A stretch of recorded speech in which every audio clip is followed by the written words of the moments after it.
We're going to go ahead and replace the valve cover gasket on this 1992 Buick Lesabre.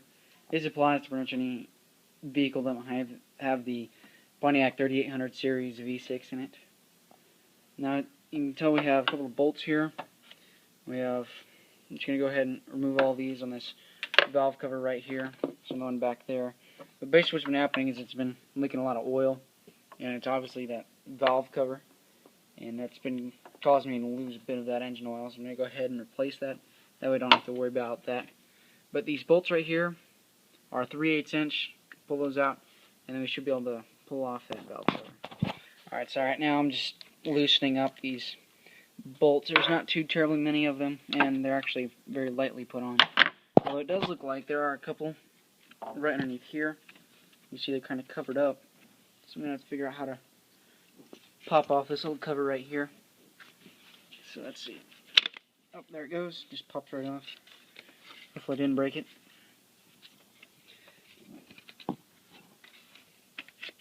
There we go. Slide that out.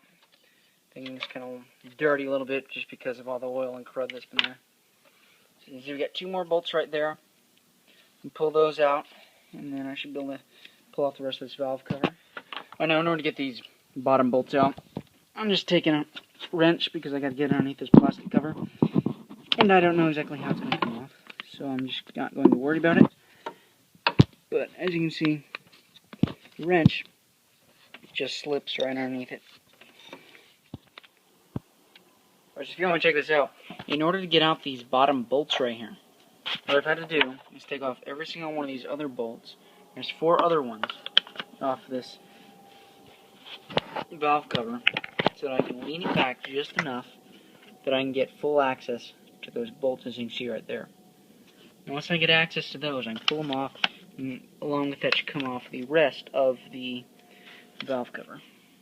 Right now I'm about ready to, I got those bottom bolts out, so they're all loose, and I'm going to go ahead and pull out these spark plug wires so I can just pull this cover off real quick. Now I'm going to go ahead and pull off this fancy cover right here. That way I can move those a little bit more.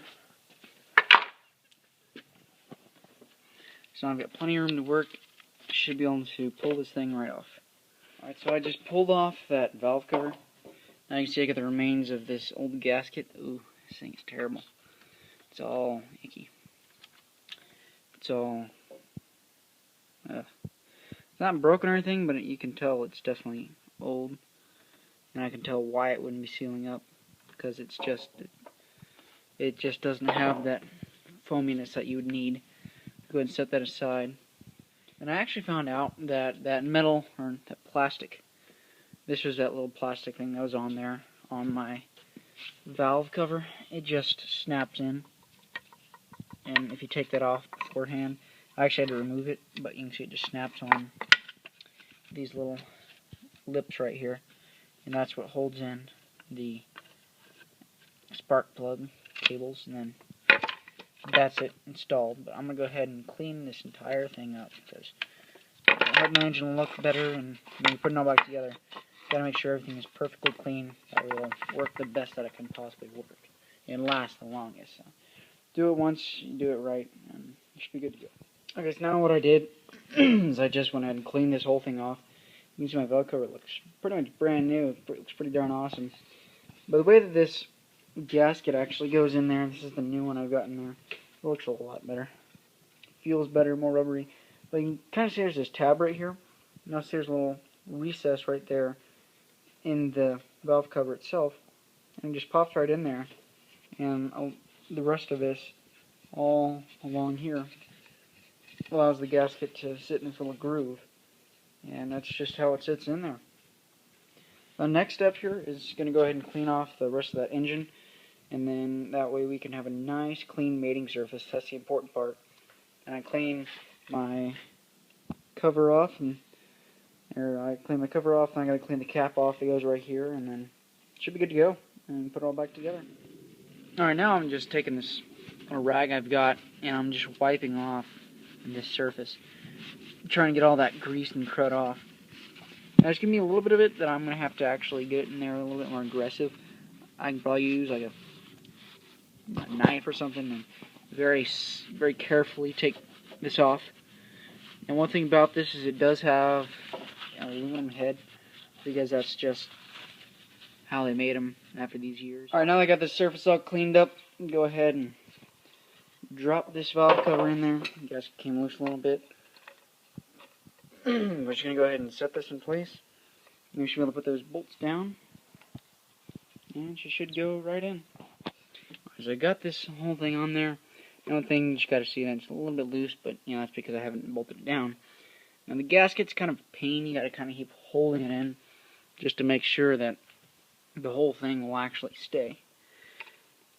So I'm going to go ahead and put in these bolts. Now one thing you're noticing is I'm not putting on that one, I guess, holder cover for the spark plug wires, and that, the reason being, is because it's kind of a pain putting these bolts when you got the thing in. Alright, so now I'm going to go ahead and just snug up all these bolts real quick. They weren't too terribly tight whenever I pulled them off, so I'm not going to worry about making them too terribly tight. So it's not really anything you need to torque down, just put it on there, make sure it's pretty even, and she'll be good to go. But finish this up, I'm going to start putting those covers back on. And once I get those covers on, we'll be almost ready to take the engine oil and fire this whole thing up. And make sure that it holds oil. If it does, then we succeeded. If it doesn't, well, then we got different issues, bigger problems. Just got done tightening up those bolts right there. I'm just going to go ahead and put this cover back on, check the engine oil level, and we are still good. And I'm going to go ahead and we're going to fire this thing up and hope that the engine doesn't lock up, right? Then we're going to check for leaks, make sure it doesn't. And then if it doesn't, then we should be able to go take it for a test drive. So let's go ahead, get inside the car, fire the thing up.